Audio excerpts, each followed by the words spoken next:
Rreth 11 vjet pas operacionit masiv anti-kanabis në Lazarat të Gjirokastrës, tashmë fshati do të shndrohet sërish në parcel të lëndëve narkotike, por kësaj radhe me lejen e kryeministrit Edi Rama.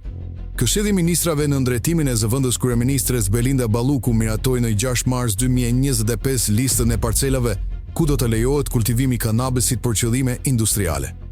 Harta e parcelave shtrihet gjerësisht në veriun në jug të Shqipërisë, nga zonat e Postribës, Grohe Mirës, në Dukaqin, e deri në fshatrat të tërë, në Delvin, në kufi me Greqin.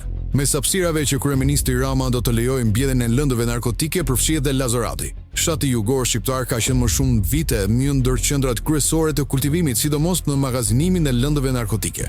Qeveria Ramani vendosi të ndërhyjë forcërisë në Lazarat me forca të shumta policie dhe armatime të rënda. Pas disa ditëve operacioni, policia zbuloi tonelata lëndë narkotike dhe arriti të arrestonte vetëm të moshuarët dhe të moshuarit e pamundur që jetonin në fshat. Një numër i konsiderueshëm trafikantësh, të cilët llogariten të jenë rreth 100 të tillë, arritën të largoheshin në kohë rekord nga Lazarati, në ndryshimet se ishin njoftuar paraprakisht pas strukturave policore.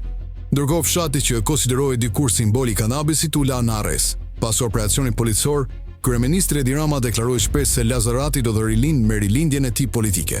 Do të ndërtoheshin shkolla, rrugë, ujësjellës dhe banorëve do t'ju hapeshin perspektiva të reja. Për ironi të fatit, Sajmir Tahiri u dënua vite më pas për shpërdorim të tyre pasi u gjet përgjegjësi për lejimin e kanabizimit në të gjithë Shqipërinë gjatë kohës që ishte në krye të Ministrisë së Brendshme. Nga ana tjetër, premtimet e Ramës, Tahirit, por dhe qeverisë paraardhëse të rilindjes janë tretur dhe Lazarati nuk e ndjeu rilindjen e premtuar. Në mungesë të projekteve, domethënë se Rama dhe ministrat e tij ka vendosur të japin mundësi zhvillimi i Lazaratit pikërisht kultivimin e lëndëve narkotike, por kësaj radhe me leje qeveritare.